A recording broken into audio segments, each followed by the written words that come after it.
আকাশকে নির্বিকার বসে থাকতে দেখে সন্ধ্যার ভীষণ রাগ হয়। তার হাতের বাঁধন এখনো খুলছে না। সে তো মেনে নিল সব শর্ত, তবু কেন এমন করছে?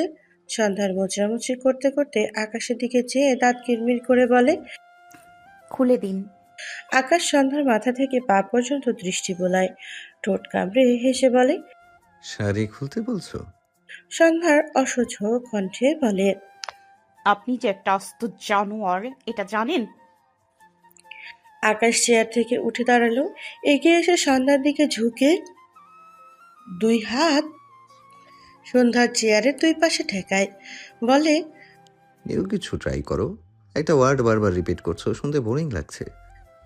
এত কাছে আকাশকে দেখে সন্ধ্যার দৃষ্টি এলোমেলো হয়। নাকে পরিচিত গন্ধ এসে ধাক্কা খায়।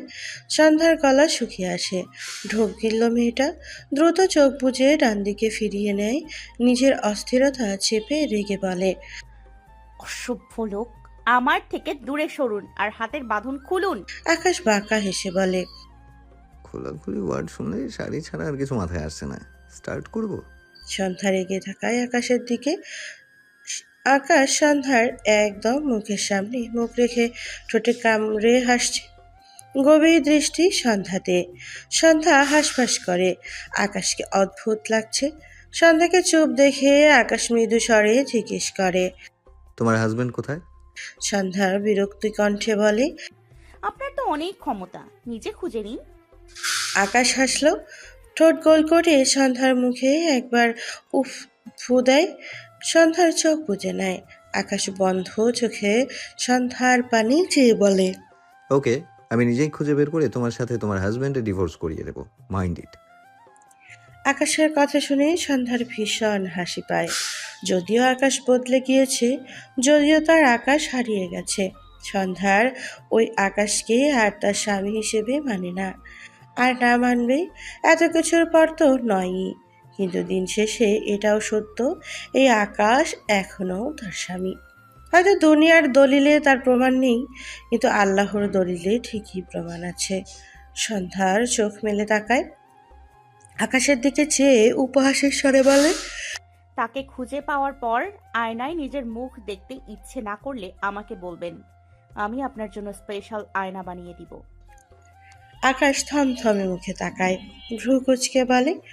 তুমি কি ইনডাইরেক্টলি বোঝাতে চাইছো আমার চেয়ে তোমার হাজবেন্ড বেশি সুন্দর? সন্ধ্যা বিদ্রুপ হেসে বলে। বুদ্ধিমানদের জন্য ইশারাই যথেষ্ট। কথাটা শুনে আকাশের মুখে আগের চেয়েও থমথমে হয়ে যায়। সন্ধ্যা আকাশের এক্সপ্রেশন দেখে হাসলো। সন্ধ্যার হাসিটুকু আকাশের চোখ এড়ায় না। আকাশ হঠাৎ করে শব্দ করে হেসে ওঠে। হাসতে হাসতে বাকিদের সামান্য হেলে যায়, শরীর নড়ে চড়ে ওঠে। আকাশের হাসি থামে না। আকাশকে এভাবে পাগলের মতো হাসতে দেখে সন্ধ্যা ভ্রু কুঁচকে তাকায়। ঠিক বুঝল না আকাশ হঠাৎ করে কেন এভাবে হাসছে। হঠাৎ করেই আকাশের হাসি একেবারে থেমে যায়, মুখাবয়ব হয়ে যায় গম্ভীর, যেন আকাশ হাসতেই জানে না। সন্ধ্যা ক্ষণে ক্ষণেই অবাক হয় আকাশকে দেখে। আকাশ সন্ধ্যার মুখ ছুঁই ছুঁই করে সন্ধ্যার চোখে চোখ রাখে। সন্ধ্যার দৃষ্টিতে কম্পন। আকাশের সোনালি চোখের তীক্ষ্ণ দৃষ্টি যার কারণ আকাশ শীতল কণ্ঠে আওড়ায়। কে বেশি সুন্দর এটা কোনো ফ্যাক্ট নয়। ফ্যাক্ট এটাই, তোমার হাজবেন্ড আর আমার মধ্যে বেশ মিল আছে, যার পরিধি ডিএনএ পর্যন্ত গড়াতে পারে। ইন্টারেস্টিং না? কথাটা সন্ধ্যার কর্ণকুহরে পৌঁছাতেই বিস্ময়ে হতবাক হয়ে যায়। আকাশ কথাটা দ্বারা কি বোঝালো? দুজন মানুষের ডিএনএ কিভাবে এক হতে পারে? আকাশ তো জানে তার স্বামী অন্য কেউ, তবে আকাশ এই কথা কেন বলল? সন্ধ্যার মাথা ঘুরে ওঠে। সন্ধ্যার দৃষ্টি আকাশের মাঝে তেমন কোনো প্রভাব ফেলল না। সে চেয়ারের সাথে বাঁধা সন্ধ্যার হাতের বাঁধন খুলে দেয় ধীরে ধীরে। এরপর সন্ধ্যার পাতা চেয়ারে বসে, প্যান্টের পকেট থেকে একটি মলম বের করে সন্ধ্যার দুই হাতে লাগিয়ে দেয়। সন্ধ্যার ত্বক অধিক ফর্সা না হলেও উজ্জ্বল শ্যামলা। অনেকক্ষণ থেকে বেঁধে রাখার ফলে দুহাত লাল হয়ে গেছে। আকাশ আলতো হাতে সন্ধ্যার দুই হাতে মলম লাগিয়ে দেয়। অন্যদিকে ধ্যান নেই। আকাশ যে তার হাতের বাঁধন খুলে দিয়েছে, হাতে মলম দিয়ে দিচ্ছে, কোন দিকে মন নেই সন্ধ্যার। সে কেবল আকাশকে দেখছে, যার মুখ থেকে সন্ধ্যার আনএক্সপেক্টেড কথা শুনতে পেয়েছে। আকাশ নিজের কাজ শেষ করে সন্ধ্যার দিকে তাকায়। কিছু একটা ভেবে ফোনে কিছু বের করে সন্ধ্যার সামনে ধরে। সন্ধ্যা তাকায় ফোনের দিকে। ফোনের স্ক্রিনে লেখা, সাধারণ অবস্থায় দুজন ভিন্ন মানুষের ডিএনএ এক হতে পারে না। লেখাটি পড়ে সন্ধ্যা ঢোক গিলল, চোখ তুলেই তাকালো আকাশের দিকে। আকাশে ভ্রু নাচিয়ে বলে, অসাধারণ অবস্থায় দুজনের ডিএনএ এক হতে পারে, বাট তার জন্য প্রয়োজন অসাধারণ এক ভাই। বাট আমার তো কোনো সাধারণ ভাইই নেই। অসাধারণ ভাই তো দূরে থাক। কথাগুলো বলে আকাশ তার ফোন পকেটে ঢুকিয়ে রেখে খুব দুঃখের সাথে আওড়ায়। So sad but very interesting. Last দুটো শব্দ বলে সন্ধ্যার দিকে চেয়ে একটা চুপ টিপ দেয় আকাশ।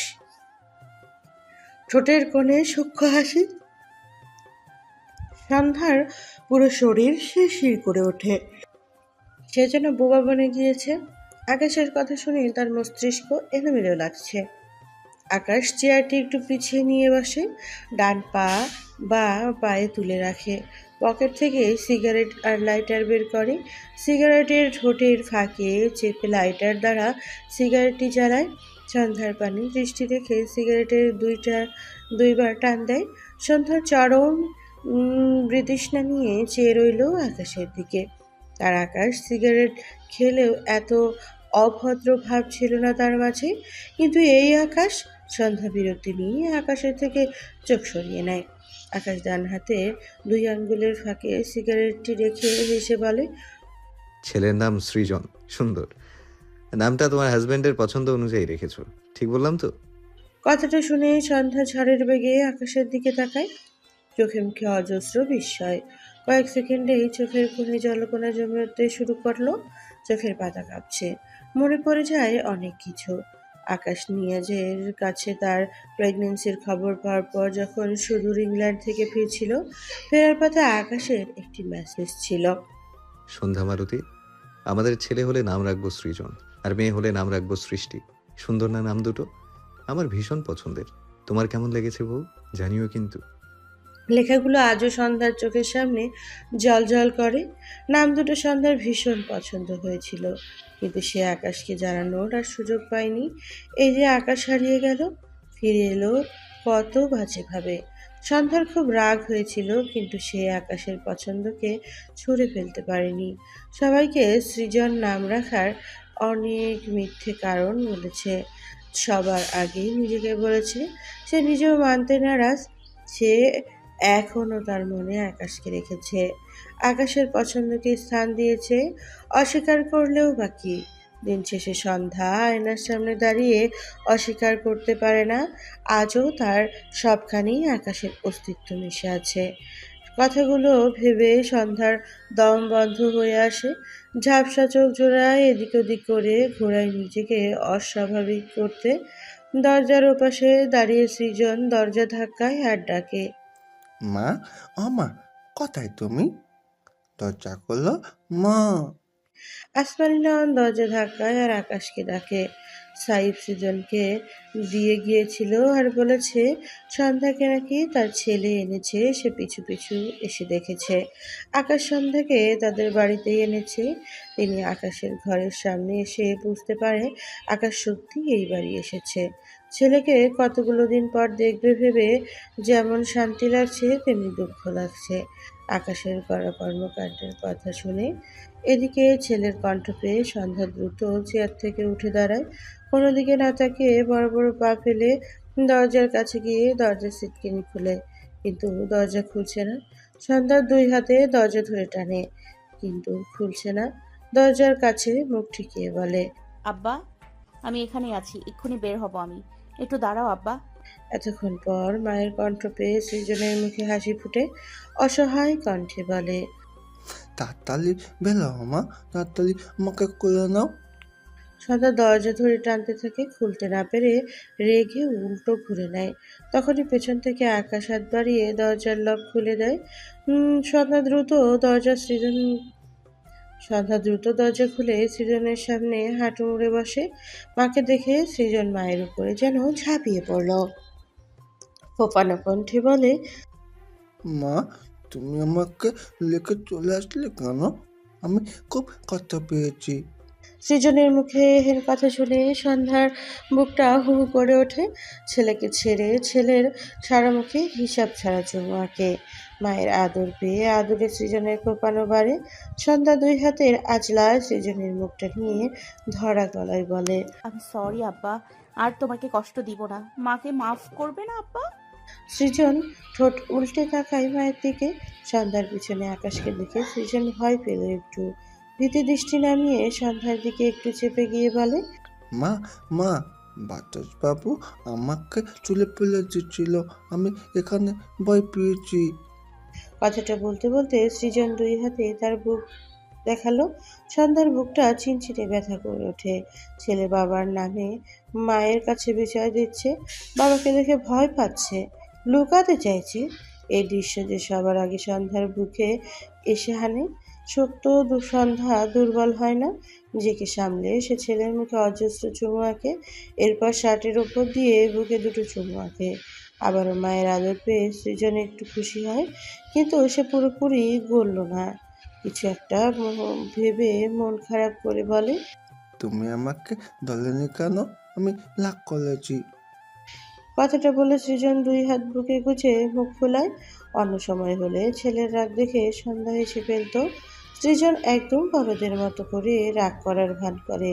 সন্ধ্যা না হেসে পারে না, কিন্তু এখন হাসি আসছে না, বড্ড কষ্ট হচ্ছে। আবারও আকাশ বাংলাদেশের মাটিতে পা রেখে তার সামনে এসে তাকে ভেঙে দিতে চাইছে। আকাশকে নিয়ে ভাবনা রেখে সন্ধ্যা অসহায় চোখে তাকায় সৃজনের পানে। দুই হাতের আজলায় সৃজনের মুখ নিয়ে অনুতপ্ত স্বরে বলে, সরি আব্বা, আমি করলে তোমার রাগ ভাঙবে বলো আমাকে? সৃজন এবার ডান হাত মুষ্টি করে সন্ধ্যার সামনে বাড়ায়। প্রথমে একটি আঙ্গুল, এরপর আরেকটি আঙ্গুল পরপর বের করে বলে, আমাকে চকলেট আর জলি কিনে দিতে হবে। সন্ধ্যা সৃজনের কপালে চুমু এঁকে মৃদু হেসে বলে, দিব আব্বা, এবার রাগ ভেঙেছে? সৃজন খুশি হয়ে মাথা উপর নিচ করে, অর্থাৎ তার রাগ ভেঙেছে। দুই হাতে সন্ধ্যার গলা জড়িয়ে ধরে হেসে বলে, হুম হুম, লাগ ভাঙছে। আমার মা এত ভালো। সন্ধ্যা প্রশান্তির শ্বাস নেয়, শক্ত করে জড়িয়ে রাখে তার প্রাণটাকে। তার জীবন এটা, তার বেঁচে থাকার অবলম্বন।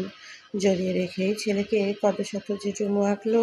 ভীষণ ভয় পেয়েছিল যখন আকাশ তার এই প্রাণটাকে নিয়ে খেলা করেছিল। সেই মুহূর্তের কথা ভাবলেই সন্ধ্যার মনে হয় তার দম আটকে আসছে। পেছন থেকে আকাশ চুপচাপ মা ছেলের কথোপকথন শুনছিল। চোখে মুখে তেমন কোনো অনুভূতির লেশ নেই। রাগ, ক্ষোভ, ভালো লাগা কিছুই বোঝা যায় না। আসমানি নয়ন সেই তখন থেকে ছেলেকে দেখছে। চোখ জোড়া ভেজা সেই আগের ছেলেটাকে কোথায় যে হারিয়ে ফেললো তারা। আকাশ সন্ধ্যার সৌম্যের সাথে যা যা করেছে সব শুনেছে সন্ধ্যার বন্ধু সাইফের থেকে। সৃজনটাকে ছেড়ে দেয়নি। নিজের বাবা হয়ে সন্তানের প্রতি এতটা কঠোরতা মানতে পারেন না তিনি। তার ছেলের এ কি হাল হলো? ভদ্রমহিলা নিজেকে সামলায়। আকাশকে শক্ত কথা শোনাতে গিয়েও শোনালো না। 2 বছরের বেশি হয়ে গিয়েছে আকাশকে দেখে না। এতগুলো দিন পর ছেলেকে দেখে শক্ত কথা শোনাতে গিয়েও পারল না। নিজেকে সামলে মৃদু স্বরে ডাকে, আকাশ। মায়ের কণ্ঠ পেয়ে আকাশ মাথা তুলে তাকায়। সন্ধ্যা সৃজনকে পাশ কাটিয়ে এগিয়ে এসে মাকে জড়িয়ে ধরে। সৃজনকে বলে, কেমন আছো মা? আসমানি নেওয়ান চোখ বুজে রইলেন। বিবেক বলছে আকাশকে খুব বকা উচিত, দূরে সরিয়ে দেওয়া উচিত, কিন্তু আবেগ তা হতে দিচ্ছে না। ভদ্রমহিলার বড্ড যন্ত্রণা হয় নিজের ছেলে মেয়েদের মাঝে এমন দ্বন্দ্ব দেখতে। আসমানি নেওয়ান নিজেকে সামলে আকাশকে ঠেলে দূরে সরিয়ে দেয়। নরম স্বরে জিজ্ঞেস করে, তুমি কি বাংলাদেশে এসেছো সন্ধ্যাদের সাথে আবারও ঝামেলা করতে? আকাশ থমথমে মুখে তাকায়। ঘাড় ফিরিয়ে একবার তাকায় সন্ধ্যা আর তার সৃজনের দিকে। সন্ধ্যা আকাশের দিকে চেয়েছিল। বিধায় তাদের চোখাচোখি হয়। সন্ধ্যার দৃষ্টি সরিয়ে নেয়। সৃজন ভীত চোখে চেয়ে আছে আকাশের দিকে। আকাশ সৃজনের দিকে ভ্রু কুচকে তাকালো। মাকে উদ্দেশ্য করে গলা ছেড়ে বলে, মেবি। তুমি এসবে জড়িও না মা, নিজের মতো থাকো। কথাটা বলে আকাশ আর সেখানে দাঁড়ালো না, বড় বড় পা ফেলে ওয়াশরুমে চলে যায়। এদিকে আকাশের কথাটা শুনে সন্ধ্যা রেগে তাকায় আকাশের দিকে। মেবি মানে কি আবারও তাদের জীবনটা ঝামেলায় ভরিয়ে দিতে এসেছে। সন্ধ্যা যেমন খারাপ লাগলো তেমনি রাগ। আবার আকাশের বলা তখনকার কথাগুলো ভাবলে মাথায় এলোমেলো লাগে, কিছু বুঝতে পারে না। এসব ভাবনা রেখে সেই সৃজনকে কোলে নিয়ে ঘর থেকে বেরিয়ে যায়। ভেজা চোখ জোড়ার আড়ালেই রাখলো। আসমানি নয়ন মলির মুখে ছেলে মেয়েদের শুধু দেখলো, কিছু বলার মতো খুঁজে পায় না সে। ক্লান্ত লাগে তার, ভীষণ ক্লান্ত। সন্ধ্যা তার ঘরে এসে জাবিরের নাম্বারে কল করেছিল। ভাইয়ের জন্য ভীষণ চিন্তা হচ্ছে। যদিও আকাশ তার সামনে কাকে যেন বলেছিল তার ভাইকে ছেড়ে দিয়ে একেবারে বাড়ি পৌঁছে দিতে। জাবিরকে কল করলে জাবির শুধু বলেছে সে যেন সৃজনকে নিয়ে বাড়িতেই থাকে। সে সৌম্য ভাইয়ের ওখানে আছে, সৌম্য ভাইকে নিয়ে সে বাড়িতে ফিরবে। সন্ধ্যা জাবির কথায় নিশ্চিত হয়, সাথে তখনকার আকাশের বলা সৌম্য ছেড়ে দেওয়ার কথাতেও একটু ভরসা পায়। প্রায় 1 ঘন্টা পর আকাশ শাওয়ার নিয়ে নিচতলায় নেমে আসে। উদাম শরীরে, পরনে একটি ট্রাউজার, নিচে নেমেছে মূলত মায়ের সাথে কথা বলতে। আসমানি নয়ন ঘরের দিকে এগিয়ে গেলে চোখে পড়ে তার মা নামাজ পড়ছে। আকাশ দেওয়াল ঘড়িতে চোখ বুলায়, ঘড়ির কাঁটা দুপুর 2টোর ঘরে। মাকে নামাজ পড়তে দেখে আকাশ আর ঘরে গেল না, পিছিয়ে এসে আবারও দোতলায় যেতে নিল। মায়ের রুমের পাশে রুম থেকে খসখস শব্দ ভেসে আসে। আকাশের ভুরু কুঁচকে যায়, এগিয়ে গিয়ে দাঁড়ায় রুমটির সামনে। দৃষ্টি আটকায় বিছানার মাঝ বরাবর বসে থাকা সৃজনের পানে। সৃজনের পরনে শুধু একটি 3/4 প্যান্ট, উদাম শরীর চুল ভেজা। দেখে বোঝা যাচ্ছে সে মাত্র গোসল করে বেরিয়েছে। বিছানার মাঝে বসে বসে চকলেট খাচ্ছে। সামনে অনেকগুলো চকলেট, সব প্যাকেট ছিঁড়ে রাখা। সৃজন একটা একটা করে প্যাকেট নিয়ে ভেতর থেকে চকলেট বের করে কামড়ে কামড়ে খাচ্ছে। মুখের চারিপাশে চকলেট লেগে আছে। আকাশ বেশ কিছুক্ষণ চুপচাপ দাঁড়িয়ে দাঁড়িয়ে দেখল সৃজনকে। মুখাবয়ব গম্ভীর, ঘরে চোখ বুলিয়ে সন্ধ্যাকে না দেখে ধীরে ধীরে ঘরের ভেতরে আসে, এগিয়েছে দাঁড়ায় সৃজনের পাশে। সৃজন চকলেট খেতে খেতে মাথা তুলে তাকালো আকাশকে দেখে, ভীষণ ভীত চোখে তাকায়। চকলেট মুখে নিয়েছিল, ভয়ে চোটে সেটা মুখ থেকে পড়ে যায়। সৃজন চেঁচাতে চায়, তার আগেই আকাশ দ্রুত তার ডান হাত সৃজনের মুখ চেপে ধরে। সৃজন উ করলো, ছটফট করলো। আকাশ সৃজনকে কোলে তুলে নেয়, মুখ চেপে রাখা অবস্থাতেই। কোনো দিকে না তাকিয়ে সে বড় বড় পায়ে ঘরে থেকে বেরিয়ে গেল। আসার সময় ওয়াশরুম থেকে পানির শব্দ পেয়ে বুঝেছে সন্ধ্যা ওয়াশরুমে। সৃজন আকাশের কোলে ছটফট করে, ছোট্ট ছোট্ট 2 হাত আকাশের মুখে হাতে সবখানে খামচে দেয়। ভয়ে চোটে বাচ্চাটি ফুঁপিয়ে ওঠে, শব্দ বের করতে না পেরে আরো ভয় পায়। সেই যে পুলিশ স্টেশনের ওখানে আকাশ তখন তাকে ছুঁড়ে ফেলেছিল, তখন থেকে আকাশের প্রতি তার ভীষণ এক ভীতি তৈরি হয়ে গিয়েছে। আকাশ বড় বড় পায়ে সিঁড়ি বেয়ে উপরে উঠে তার রুমে এসে বাঁ হাতে দ্রুত দরজা আটকে দেয়। সৃজনের মুখ চেপে রাখা ডান হাতটি এখনো হাত ছাড়েনি। উন্মুক্ত ফর্সা বুকে, পিঠে, গালে অসংখ্য খামচি খেয়েছে, তবে তার মুখভাবে কোনো অভিব্যক্তি নেই। সে সৃজনকে নিয়ে ডিভানের ওপরে বসে, ডান পায়ের উরুর উপর সৃজনকে বসিয়ে দেয়। টি টেবিলের ওপরে রাখা ল্যাপটপটি বাঁ হাতে ওপেন করে। সেকেন্ডের মাথায় একটি ভিডিও বের করে একদম সৃজনের দিকে ঘুরিয়ে দেয়। আকাশের কোলে ছটফট করতে থাকা সৃজন ঝাপসা দৃষ্টি পড়ে ল্যাপটপে। ধীরে ধীরে সে শান্ত হয়। বিষয়টা আকাশ লক্ষ্য করে, সৃজনের মুখ থেকে হাত সরিয়ে নেয়। সৃজন চেঁচালো না, আগের জমা নোনা পানিগুলো গাল গড়িয়ে পড়ল শুধু। তার মনোযোগ ল্যাপটপে ওপেন করা ভিডিওটিতে কয়েকজন লোক গোল হয়ে দাঁড়িয়ে আছে। সৃজন সমান হবে এমন এক বাচ্চাকে নিয়েই সবাই যেন খেলছে। বাচ্চাটি খিলখিলিয়ে হাসছে। সৃজন ল্যাপটপের দিকে ডান হাতের আঙ্গুল তাক করে বলে, এটা কি? ও বাপু কাঁদে না কেন? আকাশ মৃদু স্বরে বলে। কারণ ও গুড বয়। সৃজন আকাশের দিকে চেয়ে কৌতূহলী গলায় বলে, গোলপায়লা কাঁদে না। আকাশ ছোট্ট করে বলে। নো। সৃজন মুখ ফুলিয়ে বলে, তাহলে আমি গুলবয় নই? আকাশ আবারও বলে। No no. সৃজন ডান হাতের আঙ্গুল আকাশের দিকে তাক করে বলে, তুমি গুলবয় নয়। মা বলছে আমি গুলবাই, তুমি বেলবাই। আমাকে চুলে পেলে দিচ্ছিলা, তুমি বেলবাই কোথাকার? আকাশ থমথমে মুখে তাকায়। কিছু পড়ল না সে। টি টেবিলের ওপরে রাখা হয় টিস্যু বক্স থেকে একটি টিস্যু নিয়ে সৃজনের চকলেট মাখা মুখ মুছে দেয় আলতো হাতে। সৃজন আদো আদো স্বরে বলে, তুমি এটা কলস কেন? তুমি এটা করছো কেন? এটা তো মার কাজ। আকাশ সৃজনের কথায় উত্তর করে না। সে তার কাজ করে শেষ করে সৃজনের দিকে তাকায়। একটু আগে ছেলেটির চোখে মুখে যে ভয় ছিল সেটা এখন আর নেই। আকাশ মৃদু স্বরে জিজ্ঞেস করে, তুমি আমাকে দেখে ভয় পাচ্ছিলে কেন? কথাটা শুনেই সৃজনের মুখে আবারও ভীতি জোড়া হয়। কাঁদো কাঁদো মুখ করে বলে, আমি মা কাছে যাব, তুমি পোছাচ্ছিলে, শুধু আমাকে চুলে পেলে দাও।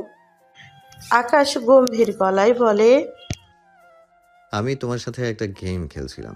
ভেবেছিলাম তুমি গুড বয়, তাই তুমি কাঁদবে না। কিন্তু তুমি তো কেঁদে দিয়েছো। এরপর ল্যাপটপের দিকে সৃজনের মাথা ঘুরিয়ে দিয়ে বলে, ওই যে দেখো, ওই বাচ্চাটি গুড বয়, এজন্য ও গেম খেলছে আর হাসছে। সৃজন ল্যাপটপে দেখলো তার মতোই একটি বাচ্চাকে ছুড়ে দিয়ে আরেকজন ধরে নেয়। এভাবেই চলছে, কিন্তু বাচ্চাটি হাসছে। ভিডিওতে বাচ্চাটিকে হাসতে দেখে সৃজনও হাসে। এখন সে মজা পাচ্ছে। আকাশ সৃজনকে মৃদু স্বরে বলে, তুমি কি এই গেম খেলতে চাও? সৃজন ল্যাপটপে দৃষ্টি রেখে মাথা উপর নিচ করে বলে, হুম, খেলতে চাই। কি মজা গেম! অশুধু আছে। আকাশ ঠোঁট বাঁকায়। কাঙ্ক্ষিত কিছু পেয়ে ল্যাপটপটি বন্ধ করে নেয়। এদিকে সৃজন আর দেখতে না পেয়ে বিরক্ত হয়। আকাশের দিকে রেগে তাকায়। তখনই দরজা জোরে জোরে কড়াঘাত শব্দ হয়। তার নিজের কণ্ঠ ভেসে আসে। আকাশ ভ্রু কুঁচকে তাকায়। সৃজনকে তার কোলে রেখে ডিভানের ওপর বসিয়ে রেখে এগিয়ে এসে দরজা খুলে দেয়। নিয়াজ আকাশকে দেখা মাত্র দুই হাতে গায়ে জোরে একটা ধাক্কা দেয় আকাশকে। আকাশ বুঝতে পারেনি, হঠাৎ ধাক্কা খেয়ে সে দু পা পিছিয়ে যায়। নিয়াজের করা কাজটি আকাশের বিন্দুমাত্র পছন্দ হলো না। রাগে ফেটে পড়ল। তেড়ে গিয়ে নিয়াজের কলারে ধরে শক্ত করে বলে, তোমার সাহস কি করে হয় আমাকে ধাক্কা দেওয়ার? হু আর ইউ? নিয়াজের চোখে মুখে রাগ, তবে নিজেকে শান্ত রাখার চেষ্টা করে। মাথা ঠান্ডা করে কথা বলতে হবে। ফোঁস করে শ্বাস ফেলে আকাশের দিকে চেয়ে শান্ত গলায় বলে, আকাশ, তুমি সৌমুর নামে একেবারে মামলা দিয়ে দিলে। পাগল তুমি। নিয়াজের কথা শুনে আকাশের ভ্রু কুঁচকে যায়। নিয়াজের কলারে রাখা হাত ঢিলে হয়। থমথমে কণ্ঠে বলে, মিথ্যা মামলা। আকাশের কথা শুনে নিয়াজ হাসলো একটু, বলে, সৌমু তো তোমার শত্রু, তাহলে তোমার মুখে মিথ্যা মামলার কথা আসছে কেন? আকাশ দাঁতে দাঁত চেপে বলে। সেই কৈফিয়ত আমি তোমাকে কেন দিব? নিয়াজ ভ্রু কুঁচকে বলে, তাহলে আমাকে একাই কেন জানাচ্ছ? মামলা মিথ্যে ছিল? আকাশ ঠোঁট বাঁকিয়ে বলে। ধীরে ধীরে সব জানতে পারবে। নিয়াজের কপালে ভাঁজ করে। আকাশ এইভাবে কেন বলছে? সে নিজেকে সামলে বলে, তুমি আমাকে মিথ্যে কেন বলছো আকাশ? সৌমুর নামে মামলাটি সত্য? আকাশ রেগে বলে। আমি মিথ্যা বলি না। নিয়াজ পকেট থেকে ফোন বের করে আকাশের সামনে তার ফোন ধরে শব্দ করে বলে, তাহলে এটা কি শুধু মামলা নয়, ওকে আদালতে ওঠানোর কার্যক্রম চলছে। দুঃখের বিষয়ে কাজগুলো তোমার দ্বারা চালিত হচ্ছে। যদিও তোমার জন্য মেবি সুখেরই, কিন্তু আমাদের জন্য ভীষণ দুঃখের। আকাশ বিস্ময় চোখে চেয়ে আছে নিয়াজের ফোনের দিকে। কিছু ডকুমেন্ট সেখানে স্পষ্ট দেখা যাচ্ছে। সৌম্যের মামলা সত্য। আকাশের কপালে দীর্ঘ ভাঁজ পড়ে। হঠাৎই নিয়াজ আকাশকে একটা ধাক্কা দিয়ে চেঁচিয়ে বলে, ইচ্ছে করছে তোমাকেই জেলে বসিয়ে রাখতে। আকাশ রেগে আরো তেড়ে এসে নিয়াজের কলার চেপে ধরে তাতে দাঁত চেপে বলে, আমি যখন বলেছি মামলা মিথ্যা ছিল, দ্যাট মিন্স এটা মিথ্যাই। যে এটাকে সত্যি করেছে সে মেবি জানে না সত্যকে উল্টানোর ক্ষমতা এভির আছে। বাই এনি চান্স সে যদি তুমি হও মিস্টার নিয়াজ। লাস্ট কথাটা বলতে বলতে ঠোঁটের কোণে বাঁকা হাসি ফুটে ওঠে আকাশের। নিয়াজের বিস্ময় দৃষ্টিতে তাকায় বলে, তুমি কি কোনোভাবে বলতে চাইছো আমি সৌম্যর নামে মামলা করেছি? কথা শুনেই আকাশের দীর্ঘ হাসি হয়। সে নিয়াজকে ধরে রাখা কলার ছাড়ল। ডান হাতে নিয়াজের কাঁধের বাঁ পাশে ঝাড়ার ভঙ্গি করে আরো বলে, রিহান তোমার cousin, am I right mister Niaz? Niaz ভূত দেখার মতো চমকে তাকায় আকাশের দিকে, অবাক হয়ে বলে। তুমি কি করে? আকাশ ডান হাতে নিয়াজের কলার শক্ত করে চেপে ধরে নিয়াজকে একদম তার মুখের সামনে এনে শক্ত কণ্ঠে আওড়ায়, আমি আরো অনেক কিছু জানি, এক্ষুনি এত অবাক হওয়ার প্রয়োজন নেই। তুমি বরং তোমার কাজিনকে আমার হাত থেকে সেফ করার কাজে লেগে যাও। হাজার হোক মিস্টার নিয়াজের কাজিন মিস্টার রিহানের নজর সৃজনের মায়ের দিকে। নিয়াজ বিস্ময় দৃষ্টিতে তাকায় আকাশের দিকে। সৃজনের মা সামনে সন্ধ্যার দিকে রিহানের নজর মানে অবাক হয়ে বলে, কি বলছো তুমি এসব? আকাশ দাঁতে দাঁত চেপে বলে। নিয়াজ রিহান তোমার কাজিন, এটা লুকিয়েছো কেন? উত্তর করে, ব্যাপারটা এমন নয় যে আমি এটা লুকিয়েছি। আসলে আমাদের পারিবারিক ঝামেলা আছে আর তাই। আকাশ মাঝখান থেকে বলে, আর তাই তোমাদের ঝামেলা মেটাতে কাজিনের ইচ্ছে পূরণ করতে লেগে পড়েছো। আকাশের সব কথা নিয়াজের মাথার উপর দিয়ে যায়। বলে, এসব আবল তাবল কি বলছো তুমি? আকাশ গুমগুমে স্বরে বলে, আমি আল্লাহর মতো জাহান্নাম বানাতে না পারলেও আমার পার্সোনাল জাহান্নামে অবশ্যই একটা ট্যুর দেওয়াবো তোমাদের, স্পেশালি তোমার কাজিন। রেডি থেকো। কথাটা বলে আকাশ নিয়াজকে একটা ধাক্কা দেয়। নিয়াজ 2 পা পিছিয়ে যায়। সৃজন এতক্ষণ ডিভানের উপর দাঁড়িয়ে দাঁড়িয়ে আকাশ ও নিয়াজকে দেখছিল। বাচ্চা ছেলেটি কিছুই বুঝতে পারেনি। সে ধীরে ধীরে ডিভানের ওপর থেকে নেমে এসে আকাশের দিকে চেয়ে রেগে বলে, বাতাসবাবু, তুমি আমার ক্রিয়েস মামাকে মারছো কেন? আকাশ সৃজনের দিকে তাকায়। সৃজনের মুখে দুটো উল্টো নাম শুনে তার ভ্রু কুঁচকে যায়। রাগ হয় নিজের নামের বিকৃত রূপ শুনে। ধমকের স্বরে বলে, হোয়াট? সৃজন ছাঁকি দিয়ে ওঠে। ভয় পেয়ে সে নিয়াজের কাছে গিয়ে 2 হাত নিয়াজের পা সাপটে ধরে দাঁড়ায়। নিয়াজ নিচু হয়ে সৃজনকে কোলে তুলে নেয়। সৃজন 2 হাতে নিয়াজের গলা জড়িয়ে ধরে বিচার দেয়, ক্রিয়েস মামা, বাতাসবাবু শুধু সবাইকে মারে আর বকে। নিয়াজ সৃজনকে জড়িয়ে নেয় নিজের সাথে। পকেট থেকে একটি চকলেট বের করে সৃজনের দিকে বাড়িয়ে দিয়ে মৃদু স্বরে বলে, এটা নাও আব্বু। সৃজন তার পছন্দের আরেকটি চকলেট পেয়ে খুশি হয়ে নিয়ে নেয়। আকাশের থেকে মন ঘুরে চকলেটের দিকে আসে। সে নিয়াজের গালে একটা চুমু খেয়ে বলে, ক্রিয়েস মামা খুব ভালো। নিয়াজ মৃদু হাসলো। সৃজনকে কেউ যে কয়টা চকলেট দেয় বাচ্চাটি তাকে সেই কয়টাই চুমু দেয়। সবার ক্ষেত্রেই করে এটা সৃজন। নিয়াজও সৃজনের গালে চুমু খাওয়ার জন্য মুখ এগিয়ে নিলে আকাশ এগিয়ে এসে নিয়াজের থেকে এক প্রকার ছিনিয়ে নেয়। সৃজনকে ডান হাতে নিয়াজের কলার ধরে রাগান্বিত স্বরে বলে, তোমার সাহস কি করে হয় ওর সাথে এত ভাব জমানোর? নিয়াজ থমথমে মুখে চেয়ে বলে। মানে? আকাশ উত্তর না করে না। নিয়াজকে ধাক্কা মেরে সরিয়ে দেয়। সৃজনের কে নিয়ে ঘর থেকে বেরিয়ে আসে। আকাশ সৃজনের রাগি রাগি ভাব নিয়ে বলে, বাতাসবাবু, তুমি আবার আমার ক্রিয়েস মামাকে বুকছো কেন? আমাকে তুলে নিচ্ছ কেন? আকাশ পাত্তা দিল না সৃজনের কথায়। সৃজন আকাশকে চুপ দেখে মোচড়ামুচড়ি করে। সে নেমে যেতে চায় আকাশের কোল থেকে, কিন্তু আকাশ নামালো না। সৃজন মোচড় আর জাবিরের কথা থেকে কিছু শেখা বুলি আওড়ায়। আবার আমাকে চুলে ফেলে দিলে তোমার কবর খুলে ছাড়বো বাতাসবাবু, বুঝছো? আকাশ এবার ধমক দেয় সৃজনকে। Shut up! সৃজন ঝাঁকি দিয়ে ওঠে, কাঁদো কাঁদো মুখ করে তাকায়। আকাশ ফোঁস করে শ্বাস ফেলে। নিজেকে সামলে সিঁড়ি বেয়ে নামতে নামতে নরম কণ্ঠে বলে, তুমি কি খেতে ভালোবাসো? সৃজনের মনটা তৎক্ষণাৎ ঘুরে যায়। সবাই তাকে শুধু চকলেট দিচ্ছে। কেউ জেলি দিচ্ছে না, তাই তার এখন জেলির কথাই মনে পড়ে বেশি। সে উৎফুল্ল কণ্ঠে বলে, আমি জেলি খেতে খুব ভালোবাসি।